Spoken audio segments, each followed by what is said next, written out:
3%. We've reduced that a little bit because we don't think it's had as big an effect on productivity as we thought, but there's clearly been a big effect on labour supply here.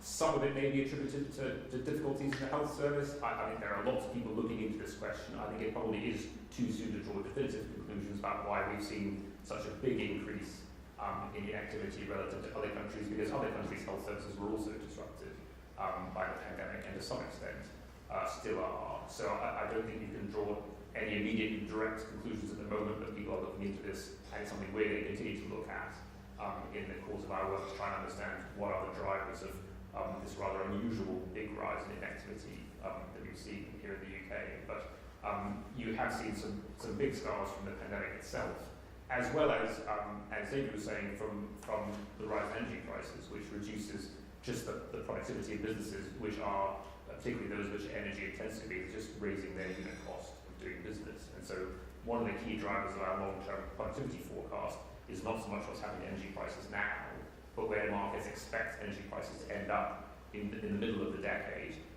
Once we see some kind of resolution to the European energy crisis, whether we find alternative sources of energy on the renewable side, or whether we find new ways of bringing gas into our gas-hungry economy, and what price we'll be paying for energy by the time it's all over. At the moment, markets still think that price of energy is going to be twice what it was before the pandemic, and that leaves long-term scars on the economy as well. Thanks, Richard. Another question in the room? Thank you, David Robinson, Market News.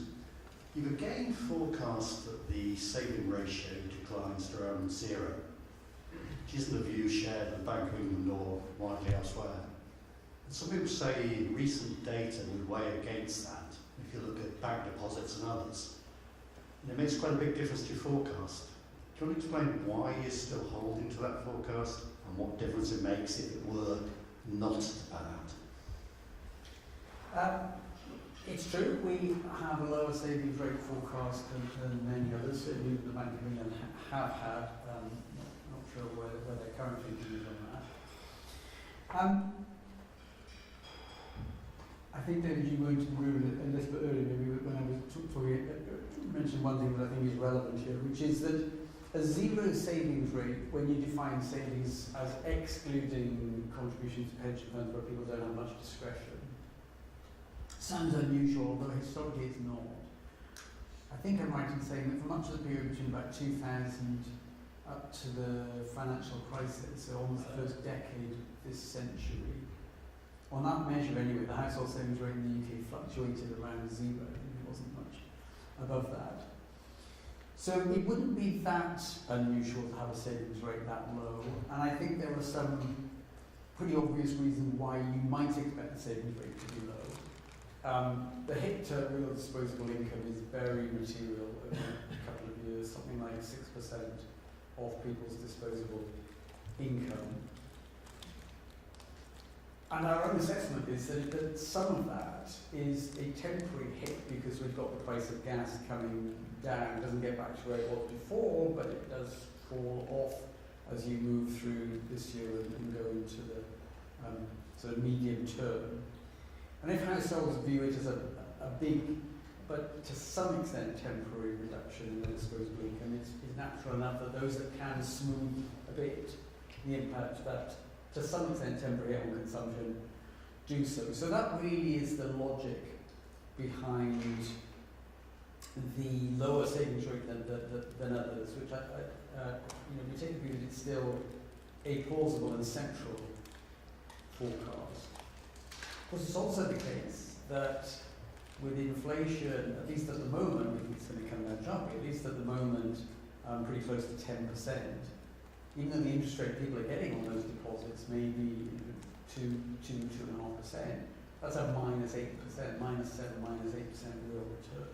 There isn't a whole lot of incentive, certainly to save in the form of deposits with the banking system that are paying rates that are unlikely to be quite close to bank rate. Thanks, David. We'll stick with the room. Darshini. Thank you. Darshini David, BBC News. You've broken out how the freezing of thresholds could impact the number of taxpayers. saying it could create 3.2 million new taxpayers. Does that figure just look at the thresholds and the current levels of employment, or have you taken into account your forecasts for employment growth? And also, what will that figure have looked like if we hadn't seen the CPI outlook change in the last few months? I might chuck in another question from online that's very similar, and I'm probably going to turn to Andy. This is, I think, quite a direct question. How many more people will be paid the top rate of income tax at the end of your forecast due to the allowance freezes? Okay, let's take those together. So these threshold freezes in the income tax national insurance system that run for 5 years are generating very powerful fiscal drag as they bring more people into the tax system and more people into higher rates. So the 3.2 million additional taxpayers is consistent with our final forecast that includes the employment growth, the latest CPI inflation numbers. The effect of changes to our forecast for CPI inflation on this number has been very small since last November. I think last November's number was all maybe 100,000 lower, so it's very similar. In terms of the higher rate and the top rate, so because the threshold between the higher and the top rate has changed, for the top rate, the additional rate, we expect 350,000 more people to be paying the additional rate. At the end of the forecast, that would have been the case without the threshold being reduced. And we expect just over 2 million more people to be paying a higher rate than would have been the case without the threshold freezes and the move in the additional rate. But because the additional rate threshold has come down, that means some people who were previously higher rate taxpayers at the top of the band will now be paying the additional rate. So if you take those two groups together, there's 2.5 million more people paying either the higher or additional rate. Thanks. Next question, probably for Richard or David. Your initial estimate of the super deduction impact was a 10% boost to investment, which you brought down to 5%. How do you see the risks to your 3% impact of the new full expensing measure, especially considering the higher costs of investing currently? The risks are clearly there, and it is the case that this isn't the first time we've seen capital allowances being given within the corporation tax system to try and stimulate investment. Last time around with the super deduction, which was actually more generous, it was 130% tax relief, so you were getting more back from tax than you were investing. We initially thought that would raise investment by around 10%. We knocked that down to 5% based on our latest estimates. I think it's important to bear in mind that we have had an energy crisis in the meantime. That clearly both reduces the return that you might get on your investment. What we've also seen more recently is a rise in interest rates, which raises the cost of financing that investment. So that was a policy operating in a relatively volatile and unstable environment. This policy is less generous in the sense that it's only 100% capital allowances for investment. So we brought down our estimated impact, partly because it's less generous, down to just adding 3% to investment per year, but also learning lessons from the first outing of this policy a few years ago in the form of the super deduction. So it makes a material difference to investment growth in the 3 years in which it's in place, but it's important also to mention that because it's a temporary policy, it only has a temporary impact on investment. So it has an impact on investment up until 2036. Then when it expires, investment in our forecast falls back in the final 2 years because the additional generosity for investment falls away and corporations face the full 25% CT rate on all of their profits. And as a result, in cumulative terms, over the forecast period between 2022 and the end of the forecast, the level of investment is really broadly unchanged. Thanks, Richard. The next question is from Sue Chan at the Telegraph. How much of the rise in the tax burden is due to fiscal drag? Given your assumption that the recent strength in receipts will continue, is it more powerful in this forecast? And also, why have you revised up forecasts for capital gains so much? Okay, so in the first question, so fiscal drag, it's not possible to split this out precisely, but the threshold freeze measures that we were just discussing our fiscal drag on turbochargers, and they raise about 1% of GDP by the end of the forecast. We have a tax to GDP ratio that between 2019 and 20, before the pandemic, at the end of our forecast, rises by almost 5% of GDP. Normal fiscal drag would get you about 1% of GDP, and these measures add another one. So in very broad terms, just under half. The other things that raise the tax to GDP ratio significantly are, of course, the corporation tax rise that takes place next April. Now, in terms of the specific question on capital gains tax, that's quite a simple answer in that capital gains tax is paid once a year in January, and the amount that arrived this January was significantly higher than our previous forecast expected. And it's a tax that has been, and we forecast to grow quite quickly, because gains, the tax base, typically rise much faster than the asset prices on which they are made. Thanks, Andy. The next question is from Alistair McQueen at Aviva, who says, the OBR forecasts closed on the 9th of March, and he's referring to when we took market determinants for our final forecast. Before the collapse of Silicon Valley Bank, gilt yields have since fallen significantly. What are the implications of this fall for the OBR forecasts? Rich, do you want to start on that one? Yeah, so it is the case that gilt yields have just been very volatile, really over the course of the last 3 months and including in recent weeks.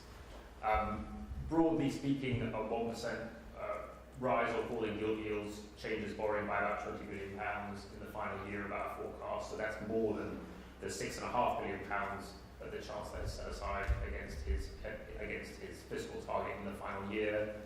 We've seen gilt yields themselves jump around by about 0.5%, so about half of that £20 billion, about £10 billion up or down, looked at in isolation. I think it's important though to stress that you can't really just view these things in isolation. Interest rates can jump around for a number of different reasons. It could be an expectation of more inflation, it could be an expectation of more real growth, or it could be an expectation of lower inflation and lower real growth. We would also, were we to assess the impact, taking all things into account, also have to think about what it would mean for the growth rate of the economy, what it would also mean for the nominal size of the economy, which matters for things like fiscal drag and the amount of tax receipts that you get out of the economy. But seen in isolation, roughly speaking, 1% either way on interest rates is about £20 billion. What we've seen so far is interest rates going up and then coming back down by about 0.5%. Well, I just looked at what the 10-year gilt yield is, which is all I thought you might it's all over give us a the live shop. update, Dave. All over the shop. It's actually back where we conditioned the forecast on pretty much, having gone up quite a lot until a few days ago and then come down really rather sharply. It's actually quite by chance, in terms of the yield on government bonds, they're now on the whole trivially different from the assumption we made in the forecast that we set some weeks ago. Although until a couple of days ago we were thinking what the impact might be of gilt yields being higher, but for the moment that's a bit of a non-question. Check with you again in 15 minutes. Yes, that might be. Do wave at me in the room if you want to dive in. You do get the right to ask multiple questions for having joined us in person. But meanwhile, we're going to take a question from Anna Isaac at The Guardian. This might be one for you initially, Andy. What risk is there to your forecasts if the government does not clear the NHS backlog in line with its ambitions? Can that be quantified? Yes, so I think clearly there are risks to both our forecasts about the labour market and our forecasts about spending on various parts of the welfare system that are likely to be linked to the NHS backlog. We have not quantified those links either on the economy or the fiscal side. But the things that one would like to know more about are the age composition of the NHS backlog. So I think many, if not most, are above working age. So you might think that the implications are greater for some of the fiscal benefit side of our forecasting rather than the labour market activity side. And then obviously we would like to link whether people who have been on the waiting list for a long time are actually those who are falling out of the labour market for ill health reasons or arriving on the benefit rolls, which have been rising very sharply. So I think it seems logical that that risk, that if the NHS backlog were to remain higher for longer, that those risks would be more elevated. But no, we haven't been able to quantify it. I think we'd like to be able to quantify that. Thank you, Andy. A couple of questions, I think, on the quite broad questions on the risks around our forecast now. So, might ask you to start, Richard. One, you say fuel duty free could add 4 billion to borrowing. If capital allowances were extended, they could add 10 billion. If defence spending was raised to 2.5% GDP, it could add 15 billion. Does that mean that realistically the Chancellor's likely or stated political ambitions will leave him missing his borrowing and debt targets? So it's a question around the kind of policy related risks to our forecast. And then a different question says, how do you expect public debt levels to go if GDP growth and interest rates do not meet your forecasts? And how does the government intend to sustain debt levels if those forecasts are not met? So I think that's kind of one question about the economy risk to our forecast and one question about some of the policy ones. So on the policy questions, it is the case that there are a set of policy ambitions, both around making the investment allowances permanent as well as around defence spending, which are not in our forecast because their ambitions, they're not stated policies. It's long been the case that hanging over our, and then there's obviously fuel, whatever the Chancellor decides to do about fuel duty in the coming years. It's always been the case that these ambitions have kind of hung over our forecasts as risks. People may remember that the previous Prime Minister talked about getting defence spending up to 3% of GDP. The current one is talking about doing it up to 2.5%. These ambitions are always there. For the moment, they're caveated as we'll do it when we can afford it.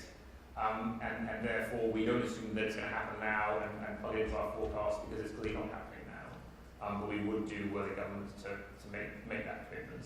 I think the second thing to say about policy ambitions is that there are different ways of meeting them. They don't necessarily need to add to borrowing if they are reprioritised within the overall spending envelope and offset other parts of public spending. So we also don't know whether this commitment is to spend more money on defence is going to mean additional borrowing over the next 5 years, or it just means they're going to spend less on health, education and other departments in order to accommodate that ambition. So that's the reason why we can't build it into our. David, could I ask you to turn to the sort of economy-related risk question? Yes, well, at the end of the forecast horizon, on our central forecast, I mean, the debt to GDP ratio is not much different from 100%. It's a bit less than that. So you have a 3 trillion, that's 3,000 billion pound economy. Zeros, I've lost track. 3,000 billion. And so the maths is nice because, you know, the debt is about the same order of magnitude. So GDP level, 1% lower, and you wanted to keep the debt to GDP ratio where it was, you need £30 billion of the stock of debt. And if you have to do all that at the last minute, that's £30 billion of spending or on taxation. That's certainly a big number, which is part of the reason for our assessment that the probability that the government, with relatively little headroom, actually hits its target is a bit better than 50%, but it ain't a lot better than 50%, because 1% of GDP as a forecast 5 years down the road, either way, either on the good side or the bad side, is not an extraordinarily large hit. I mean, when it was in 2020, the level of GDP fell, what, 10%? Thereabouts, it was at the pandemic. So, you know, a 1% deviation from the level of GDP 5 years down the road would not be a particularly large forecasting error, I'm ashamed to say. And of course, tax revenue and spending is sensitive to GDP. It's also sensitive to inflation, and the cost of government debt is highly sensitive to fluctuations in interest rates, and more sensitive to short-term interest rates now than historically it's been, because so much more of the debt effectively is short-term. So there are plenty of things that could happen on the good side or on the bad side that could take the amount of headroom well above the 6.5 billion or into negative territory. Of course, the government's got lots of levers to move between now and then if things start to move in a certain direction. So I don't want to leave people with the impression that we think the chances of the government would hit the target are very low, because they can do things about it. But even relatively small economic shocks can have a pretty big impact on the fiscal situation and the stock of debt, which of course we've seen over the last 4 or 5 years, and spectacularly over the last 15 years. Thanks very much, David. We've got time for a few more questions. We've got plenty online. I'll keep an eye out in the room. Quite a specific question on public sector pay. I might come to you on this one, Andy. Do fiscal forecasts still assume public sector pay at 3% for next year? Our fiscal forecasts are conditioned on amounts of spending in the departmental settlements, less so specifically on pay awards and so on. But I think it would be fair to say that yes, our forecast is still consistent with the amounts of resource spending that were allocated to departments in spending reviews, and that I think have been said consistent with 3 or 3.5% as an amount that can be paid. Now, the government's policy is essentially to wait for the pay review bodies to report before making decisions on pay awards for the year ahead. So, in a sense, we are conditioned on policy as it stands and awaiting news should it be different. So it's another of the many risks to the forecast. Thank you, Andy. Have a question related to Brexit now. Can you say roughly how much of the £340 billion shortfall in business investment since 2016 you attribute to Brexit? Richard or David, will you on that one? I don't think it's possible to attribute, because the economy's been faced by so many surprises over the last 7 years. I don't think it's possible to ascribe particular shocks to investment to particular events. We've had the EU referendum, we've had the pandemic and the energy crisis. All these things have created an atmosphere of uncertainty about our economic prospects and how we do business both within the UK and also with our trading partners. So I don't think anyone can actually put a number on what has been the Brexit effect on investment versus the effect of the pandemic versus the energy crisis. It's certainly the case that investment has not grown in real terms since 2016. It actually fell during the pandemic. It's now only just recovered to those 2016 levels, and it was down about 16% on the eve of the pandemic, and now it's down by about 20% compared to what we forecast the level of investment to be before the EU referendum in 2016. You can't ascribe all of that to Brexit. We've had a pandemic, we've had an energy crisis, but I think you can ascribe it to the fact that we've had a more uncertain environment for investment here in the UK than we had when we were forecasting back in the early 2016. Thank you. Paul? Just to follow up on that one, I believe the bank has a slightly lower figure for the Brexit impact on the supply side, but believes that it's come through more quickly than expected. I'm just wondering where you stand on the timing of your 4% hit. So I suppose there are 3 different assumptions that go into what we assume about the economic impact of our departure from the EU on the forecast. One is on trade, the second is on investment, and the third is on migration. On investment I've talked about. On trade, I think we'd say that what we've seen so far is more or less consistent with our assumption that over time, over a period of about 15 years, we see the trade intensity of the UK economy, sort of a measure of the openness of the UK economy, fall by about 15% over that period compared to what we thought was going to happen were we to have remained in the EU. if you look at what's happened to trade volumes here compared to trade volumes elsewhere in the world, UK trade volumes now are about 3% below where they were in 2019. In other countries, despite the pandemic, trade volumes are about 5.5% above where they were in 2019. So I describe that as broadly consistent with getting to that 15% number over a period of time. I wouldn't say that we're necessarily ahead or behind in terms of hitting that long-run target. The thing that has surprised us in our forecasts has been the level of migration since we left the EU, in that we were initially thinking that the post-Brexit migration regime would admit around 129,000 net migrants into the UK in steady state as a result of its operation. What we've seen is much higher levels of migration since 2020.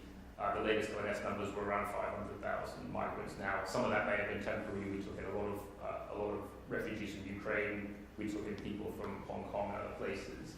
But we have over time revised up our estimate of what we think net migration is going to be, from the 129,000 to in our last forecast 205,000, and then in this forecast 245,000 in steady state as what we expect to be the consequence of the operation of this new regime. So there have been sort of two hits which we think are broadly consistent with what we thought when we did our forecast on investment and on trade. We've been surprised on the upside in terms of levels of migration. Those people, some of those people do join the workforce and they support output to the extent that they work. Thanks, Richard. I think we've got time for one more question, and it's quite a broad one to conclude on. A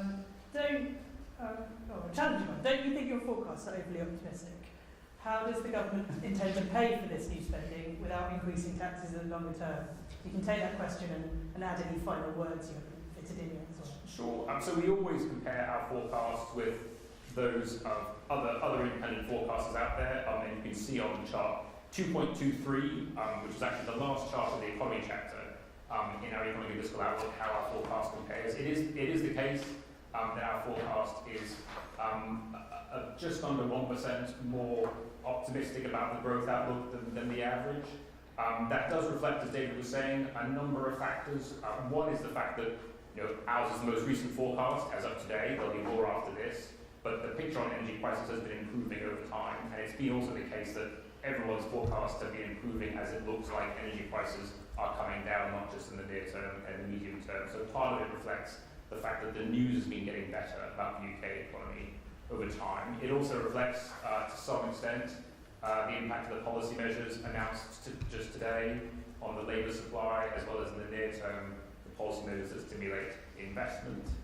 So that's another reason why we're a bit above other forecasters. And finally, this news on migration and what it means for the size of the population and the labour force in 5 years' time also pushes up our estimate of what we think potential output is going to be in 5 years' time. So that explains both differences that we have with the government's other official forecast in terms of the bank, as well as one of the reasons why I'd say we're above what at the moment is the economic consensus. But one thing I'd underscore is the fact that all of us, and maybe this is my final point, that we are all forecasting in an incredibly volatile economic environment, one which forecasters haven't had to contend with in a very long time, which is that we are seeing interest rates triple in the course of the year. We're seeing energy prices go up 7-fold and then come back by half from that in the course of the year. These are huge changes which have very big macroeconomic effects, both immediately and on our economic and fiscal prospects in 5 years' time. And so one of the things which we always emphasise, and I think it's good that we've talked in this session about risks and shocks, is the fact that no central forecast survives 6 months, possibly 6 days in an economy like the UK's at the moment, given all the events going on here and going on in the world. These things are always a snapshot of the world as we understand it today, but the world is changing constantly, and forecasters are constantly having to keep pace with big shocks in energy prices, big shocks in interest rates. There's been also lots of news today about what's going on in financial markets. That will mean that our next forecast will also look different from this forecast, because it will reflect how we see the world in the autumn rather than how we see the world in the moment. Thanks, Richard. As I said, that's all we've got time for this afternoon, so apologies to the few questions online that we didn't get to. And I'll just wrap up by saying thank you very much for joining us today, and we look forward to seeing you at our next event in the summer.